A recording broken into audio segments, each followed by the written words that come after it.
Hey everyone, and welcome back to the news. So, today we have quite a lot to go through regarding Activision-Blizzard. Pretty rough stuff, actually, but also a little bit of a funny in that they're now losing sponsorships, and one of the potential sponsorship losses is very funny when you consider Bobby Kotick and the boards within which he is sitting. Okay, we'll kick it off with the sponsor story. So, essentially, to go to the core story, T-Mobile had their branding disappear from the Call of Duty League and the Overwatch League amid the lawsuit and all the drama that is that's going on. It very much looks like they are trying to distance themselves, from Dextero. Upon a deeper dive, the T-Mobile logo seems to have been taped over on players' jerseys, while the brand was removed from all broadcast segments and from the CDL's website. Additionally, this seems to have also happened for the Overwatch League. So that's pretty bad. T-Mobile went, scrubbed from the site. There's like sweepstakes. Those things were cancelled. All pretty rough. Especially, here, May 24th, Overwatch tweet with T-Mobile branding. And now that has been pulled. So that is obviously extremely awkward. However, the story does get a little bit worse for Activision-Blizzard because Coca-Cola and State Farm are now reassessing their relationship with the Overwatch League, and they are going to be running no ads during this weekend's event.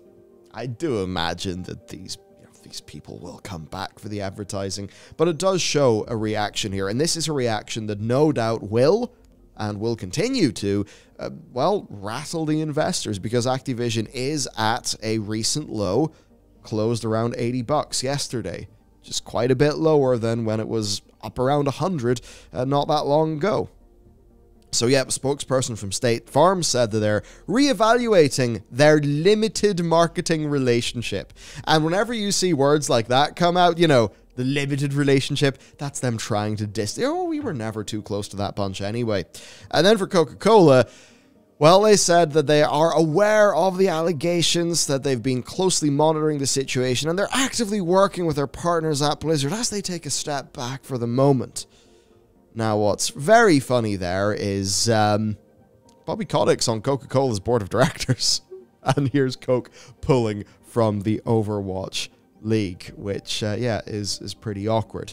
So that's mainly it for this story. There is a bunch more. Anything to dive into here, or do you think this is just exactly what we'd expect and not really that noteworthy? I mean, it's not really that noteworthy, but it's also kind of, I think the board at Activision should be a little bit afraid that this stuff can cascade so hard, where it's a couple of bad articles, bit of bad press, and now look, the ass has just been pulled out of the Overwatch League.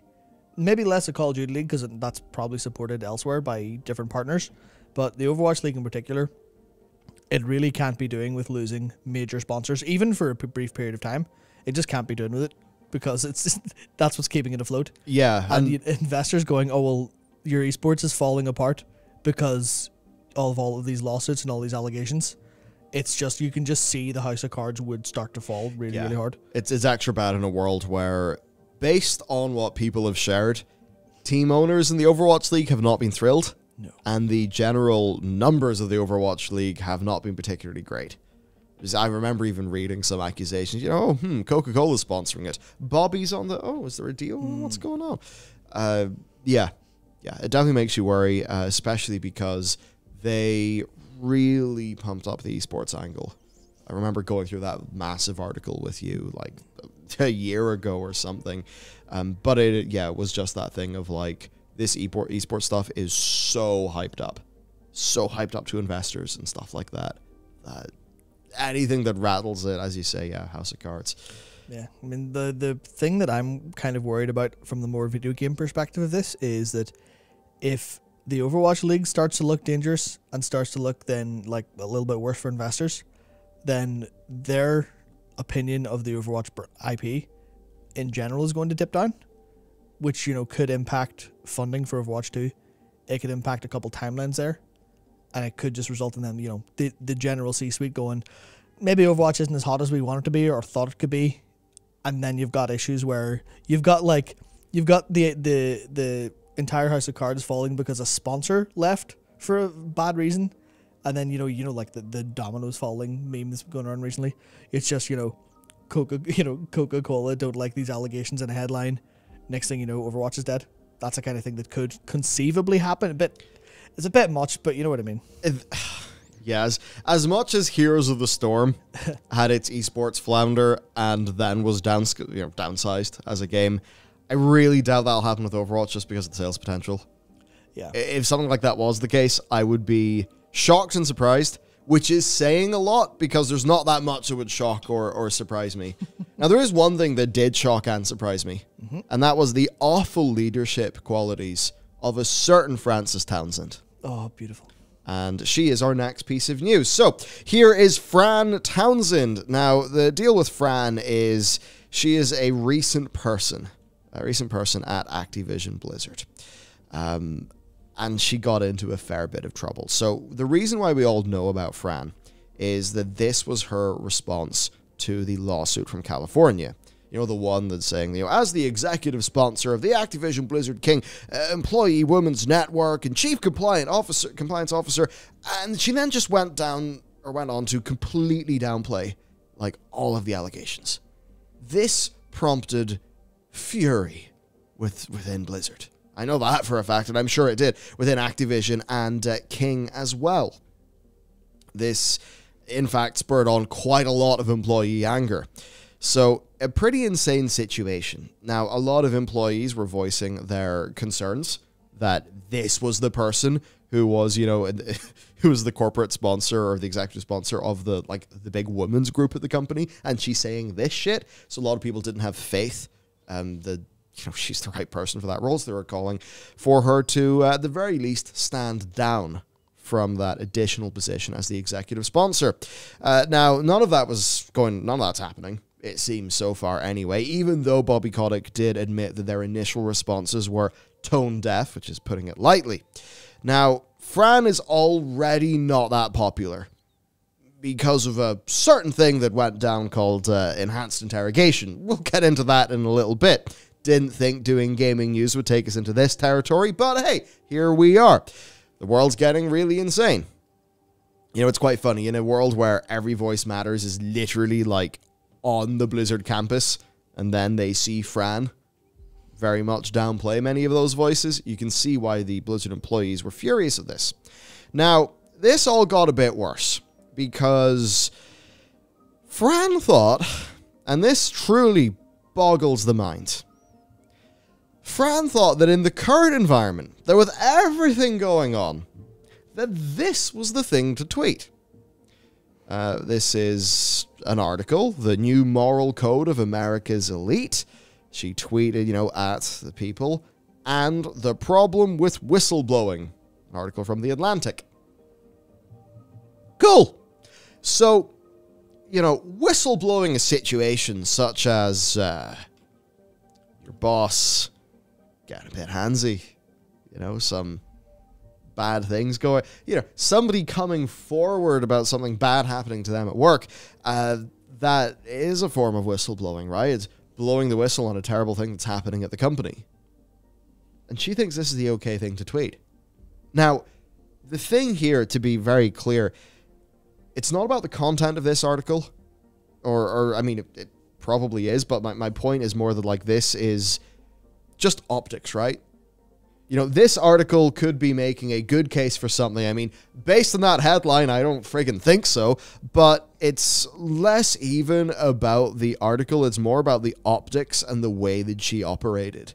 That she thought, okay, this is the current environment, and I'm going to tweet something with a headline, the problem with whistleblowing. It's that is such an extremely bad look and really stupid thing for someone in her position to tweet, that it does boggle the mind. What's the chain of thoughts that led to you thinking this was the way to go, given the ongoing catastrophe at your company? Now, the problem with Fran is she then decided, when employees were, voicing their concerns that an executive at their company in the midst of a big sexual harassment scandal seemingly was promoting the problem with whistleblowers, she then started blocking people. blocking her own people, blocking her own staff. Yes. So, you know, she blocked her own staff. Ah, nice. Every voice matters. Nice one, Fran. So, yes, Fran went. She was blocking staff for a while. She posted a picture of some flowers. And shortly after, this account does not exist. I believe it has been confirmed that Fran deleted that of her own accord. So, that's quite something. Now, there is a broader thing here where they have been stacking the deck with a bunch of people who worked in government. I would say people who worked in government who perhaps would not be in ideological alignment, let's just say, with a lot of the workforce of this company, which, you know, if the leadership isn't really representing the workers, then you're obviously going to have room for issues. So yes, she was Homeland Security Advisor to George Bush from 2004 to 2007, and then she joined CNN and CBS as a national security analyst. She developed a reputation as a torture apologist during the Bush administration. She's spoken prominently on that subject. Basically, she was a proponent for enhanced interrogation techniques, which means, you know, waterboarding, stuff like that. So, you know, that's the sort of thing where you do just wonder, how'd she end up at this gaming company? Surely the chief compliance officer at a gaming company should probably be a little bit more close to the gaming industry, right? In the same way they had that guy, Bellular or whatever he's called, who was, I forget what his exact role was in the Trump administration. I saw people say that he was like Pompeo's attack dog or something.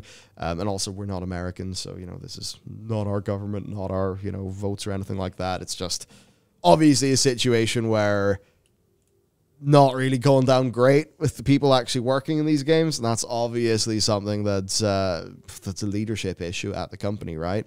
If the people don't feel like their leaders represent them, then they're going to have lower morale. They're going to be more willing to look for work in other companies where they feel a bit better represented by their leadership. And that is something that should concern investors in this company, because human capital is the thing that really matters, right? I mean, one of the reasons why they let Bungie go was so they could free up 2 studios to do other things, because they were starved in human capital. So you don't fuck that bit up, and the likes of Fran are totally doing that. So that's the situation with Fran. Do you want to hear something very interesting? Absolutely. I didn't prepare for this video, but I have in fact sort of twigged, so I looked it up. So there's a Reddit post from 6 days ago called Activision-Blizzard's Ties to the CIA and the War on Terror. Because you were talking there about Francis Townsend. What's Francis doing at Activision-Blizzard? What's Brian Bulletow doing? What's Grant Dixon doing there, who became Chief Legal Officer in June 2021, who was previously a legal advisor to President George W. Bush. And then this is a very big post. Someone's collated a lot of information between the connections between Activision-Blizzard, Guantanamo, and the CIA. So hang on, here's one particular thing. Perhaps the most unexpected Blizzard employee to have possibly been involved in the Bush administration's crimes against humanity is WoW director Ian Hazakostas, who may have played a role in keeping Guantanamo prisoners detained indefinitely without due process. Which, you know, I don't even know where to go with this. I've interviewed Ian before. Yeah, but I mean, fundamentally, this Reddit post is basically pointing out that WilmerHale have really close ties. Yeah, we'll get on to WilmerHale soon, because that's quite big, yeah. Yeah, WilmerHale, the law firm, has a lot of ties to the US government and the US intelligence establishment. Activision-Blizzard have just hired a load of people who are involved with the CIA. There's also someone later in the post, Blizzard, or some of the Snowden leaks, some of the many documents leaks talked about the NSA and some federal intelligence agencies having plans to infiltrate Blizzard and World of Warcraft for intelligence purposes. Well, I do remember some talk of, I'm trying not to piss off the algorithm, but let's just say extremely untoward groups using MMORPGs and chat rooms, stuff like that to actually organize. So there would be absolutely zero surprise that there would be some sort of back end for like World of Warcraft chat logs for the intelligence community. I wouldn't be surprised at all, because it's literally a confirmed thing that that shit has been organized in games. Yeah, so I think it might need to do a little bit more research before we start talking about the links between the CIA and Blizzard and what they actually mean for Activision-Blizzard as a company, especially when you start thinking about Call of Duty and what, you know, it could be saying with its messages. CIA everywhere. But the fundamental point is that's just so... All of these people are here, and they're so disconnected from games, but now that's kind of being shown up a little bit, because the fact that Fran would, you know, post the article from The Atlantic, and I tried to read it like 3 times, but it's just impenetrable. Like, it is clearly written from the perspective of these elites, talking about all of this elite level stuff happening at Yale, and I'm just reading it like, this is impenetrable to me, honestly. And it's just, like, no matter the content, it's there. Fran exists on a different level, and Twitter has brought her down to the level of everyone else. And you like Yoko Taro games, so you're not stupid. Yeah, it's not that. It's I don't know why that's my qualification. Yeah, it's not that it's like complex or complicated. It's literally, it is written from such a different perspective, using such different language that it's genuinely hard to read. But the thing is just like... Well, it's like, you look at Fran and you're like, orcs and elves. And, you know... So, yeah. I mean, hey, maybe they like Call of Duty 4 because there actually was a WMD. Maybe. Hanging out over there. Maybe that's what's actually happened. And if that's too spicy, you can cut that, Connell, don't worry. Yeah. And Call of Duty 4, that was some good fun times. Anyway, okay, let's move on to the next story. The next part of the story. This baby still going! And now moving on from Fran, we have a bunch of other things going on because heads do appear to be rolling. There was a town hall meeting and just a whole bunch of other stuff. All right, so Rob Kostic has held a town meeting of 2,000 Activision staff. Now, this guy, Rob, he is kind of like, he's the J. Allen Brack of Activision, basically. Just that unlike Jay, he still has a job, but you know what I mean, right? He's the kind of head guy of Activision Publishing. So, this was a big Activision-only meeting. Whole bunch of words from their president, like, Activision is not living up to our values right now. He did reference the WilmerHale concerns, saying, we hear you. I don't know if that's going to be too satisfying to the employees, who perhaps want a little bit more than just hearing. He said specifically, though, please know you have a very safe way to escalate any and all concerns all the way up to me. And it's the sort of thing, good.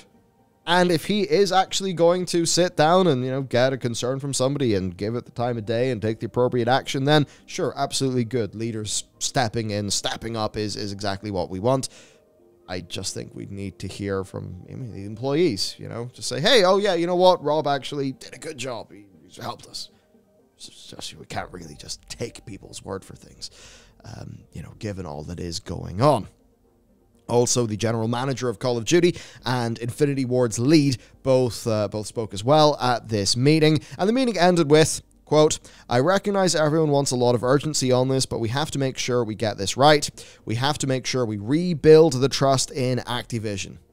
So basically with this all hands, from what we understand, it's just a bunch of words promising some action. Hopefully that action happens. I think we're in agreement that the further away these quotes are from the big C-suite people, then the better. It feels a bit more genuine when it's the Infinity Ward lead or something like that. But even with the Infinity Ward lead, like, there was some talk about crunch and stuff, but I think a lot of employees said, no, we've been crunching for ages. So again, it's one of those tricky situations. Now, as a part of that tricky situation, one of the things that employees have been particularly furious about is WilmerHale. We've mentioned it a few times, so let's get into it. Right, the Activision-Blizzard King Workers Alliance, which is a coalition of employees from across their multiple studios, they've issued a letter to Bobby Kotick and the leadership team. Now, this letter heavily criticizes the decision to hire WilmerHale to audit Activision Blizzard's internal processes. The reason why here is that they've been openly decried as a union-busting firm, and Kotick's decision to bring them in just as the lawsuit was beginning to unite staff has got people a little bit suspicious. It's that sort of thing. Maybe they're working with this firm, but if WilmerHale's going about and the employees want to say unionize or something like that, well, it's a good thing we've got a a law firm with experience and a reputation for union busting, already on retainer and working with us, right? So I think it's very obvious. Now, it is a little bit funny for a certain Ian Hazacostas, and also I think it's Jay as well. But there are two people in the World of Warcraft team who actually were lawyers in WilmerHale, and then they left the law profession and moved to video games. So it must be a bit funky for them, I wonder. Yeah, so overall, that's what's going on. There is this actual letter from this group to basically go through the main things. They're just calling out that WilmerHale's pre-existing relationships with Activision-Blizzard and its executives basically create a unacceptable conflict of interest. And this is where Fran Townsend appears again, because she just appears everywhere. Fran Townsend is known to have had relationships with multiple partners at WilmerHale, including former FBI director Robert Mueller. It's like there's pretty highfalutin people going on here. WilmerHale have got a history of discouraging workers' rights and collective action. Again, going into the union-busting reputation. The WilmerHale partner leading this, Stephanie Avican, specializes in protecting the wealthy and powerful, where they basically just go through, her track record, what she's been doing. And they say that while all of this stuff's going on, they want change. They are themselves going for open and listening sessions, community meetings, and worker-to-worker mentorship. So that's the staff taking a little bit of control. And you can see many of the staff, publicly saying that they are, rejecting WilmerHale. They're signing up for this cause. 3,000, I imagine 3,000 plus people have signed that. But that's not all of the chaos for Activision-Blizzard. There's another lawsuit. A class action lawsuit has been filed against Activision-Blizzard by investor rights company Rosen Law Firm on behalf of the studio's investors. The investors claim that Activision-Blizzard has made false or misleading statements and or failed to disclose a number of things, including discriminating against women and minorities, fostering a pervasive frat boy workplace culture that continues to thrive, that complaints for harassment, discrimination, and retaliation made to HR and leadership went unaddressed, that a pervasive culture of harassment, discrimination, and retaliation would result in severe or serious impairments to Activision-Blizzard's operations, that as a result of the above, Activision-Blizzard is at greater risk of regulatory and legal scrutiny and enforcement, including that which would have a material adverse effect, and that the company failed to inform investors about the big, California lawsuit that had been ongoing for 2 years. Certainly seems like information investors would have wanted to know, and this is the second investigation they are facing from investors. So that's obviously some real bad shit, and it's the likes of this and the sponsors pulling out that's going to really just light the fire under the likes of Kotick. But there is more to talk about. So, number one, this guy Craig Morrison has departed Blizzard. This is actually something, though, that is not part of the recent wave of things going on. This is apparently something that had been planned. He was World of Warcraft's design manager across Legion, Warlords of Draenor, and Battle for Azeroth. He was principal designer on World of Warcraft Shadowlands, as well as the Burning Crusade Classic. And in the past, he had worked, he did a stint at Funcom that included directorial positions on Anarchy Online, Age of Conan, and The Secret World. So, there you go. Interesting to see where he goes next. But this is something that we do not believe is attached to this lawsuit. Perhaps unlike this next one, where Jesse Meschuk has left the company, and he was Blizzard's head of global human relations. Of course, HR has not exactly been getting a great rap. Very much protecting the company, helping to brush things under the rug. So it is no surprise. And Activision Blizzard just said Jesse is no longer with the company. And also, the Twitter is gone. Now, before I talk about the hirings on Brian Holinka, because this is good news for the World of Warcraft team, we did also notice that Corey Stockton, who goes by Mumper on Twitter, has also deactivated his Twitter account. He is one of the people in the Cosby suite, and he is the one who said greatest group chat in history of all mankind, regarding the Cosby crew, chain of DMs. So, or group text, whatever. So, interesting he's gone, but we've got 0 comment on that bar, just people noticing on Twitter. Now, the final little bit of Activision-Blizzard news, and this is probably, I'd say, good for investors, obviously happening in a strange environment, though, is that Blizzard are actually hiring more. There's quite a few roles from really across World of Warcraft. Specifically, though, there is 3 on the sort of class and sort of combat, like gameplay side of things. So they are hiring up too. So there you go. That was a big torrent of stuff, wasn't it?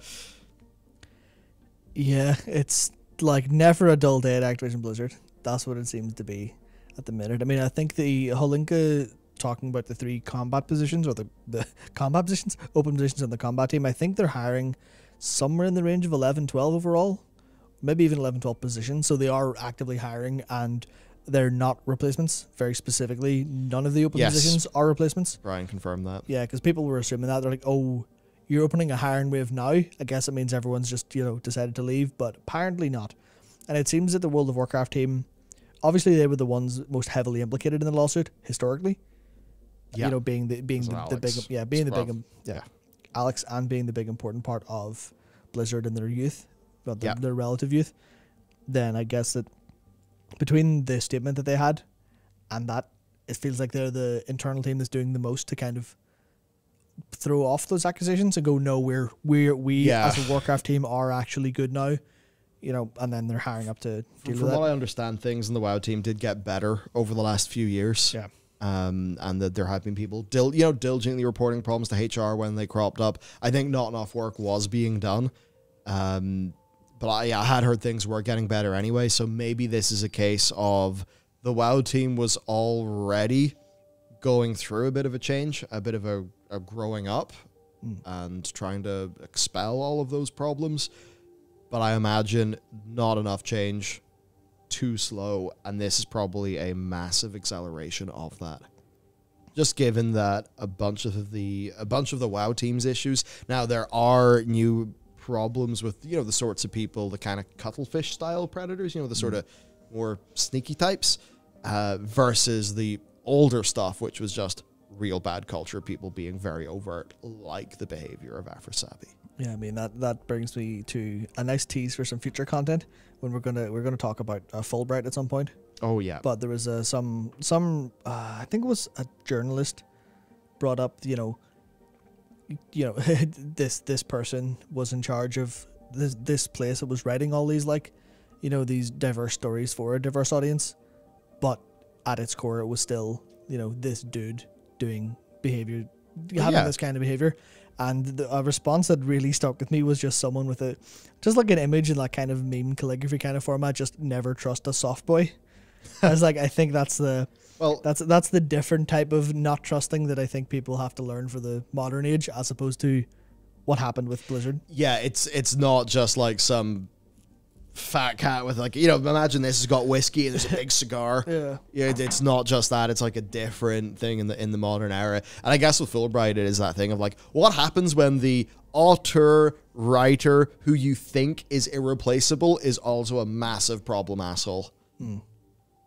Well, clearly the company had issues. We'll get into that in a future video. But yeah, so this is really all that's happened with Blizzard. This is the video just to level with you guys. There was a bunch of just pending stories we hadn't gotten to. We just thought, right, we'll sit down, talk through absolutely everything, and then bam, that's us kind of not done, but done with what's happened thus far. So I guess it's a case now of just where does this leave Blizzard? What is the vibe going forward? How do we process, what we hear from the company? What do we even expect? Because to be honest, I don't expect a great deal. I expect them to play the quiet game as much as they can. I think they've understood that the likes of the Fran Townsend message are just total mistakes. Don't do them.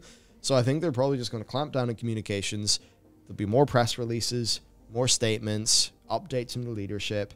I don't think they're going to address the employees' core concerns, like, say, the forced arbitration. I don't think they're really going to go anywhere near that shit. I think that's just going to be it. I do think they want to improve things at the company. Like, I do think Bobby does want to improve all of those things and doesn't want that bad shit to happen. Now, whether that's because he knows it's a problem and he cares about it and he wants it to change, or it's because it's now extremely evident that it's bad for the bottom line and bad for investor confidence, either way, they're going to try to look at shit. Now, if it's purely from the angle of, oh, the investors are unhappy, people are being fiddled, and problems are happening, so well, let's fix them. If it's just for that, then you can imagine more things being brushed under the rug. But it seems like the employees will not let them get away with that at all. That's the most exciting thing so far. I feel like this is going to go straight into a quiet battle between Activision-Blizzard and Activision-Blizzard's employees. That's going to be it. We're going to hear very little outside of what we get drip-fed to us via employees. Not necessarily whistleblowing, because that's a pretty important term to keep, for how strong it is. But even just keeping us updated on what's actually happening. And I feel like there's a couple figures, I'm not going to name any, just to be reasonable, but there's a couple figures in at least the World of Warcraft community. I can see them not shutting up, and rightly so, about this for a long time, unless they're specifically told to by management. And then even then, I imagine with the sheer anger that I can sense from them all, it's definitely going to be like, either they're going to lose their entire team or these changes will be made slowly but surely. Yeah, so and if they are slow in these changes, like very slow, or these changes don't happen, I think you can guarantee it'll be a leaky ship. For sure. Yeah. So there we go. Sponsors are pulling out. Employees are pissed. Franz deleted her Twitter. Global HR guys going. It's pretty much all going down at Blizzard. We're just going to have to wait and see how things go. That's mostly it. Yep. So let us know. What do you guys think's going on? Of course, if you're interested in how the company is doing and some more of the angle on just the actual games, you can check out yesterday's video where we went in pretty good detail through their quarterly earnings report, where there was quite a lot to get to. Okay, take care. We'll have plenty more content coming for you soon. See you next time.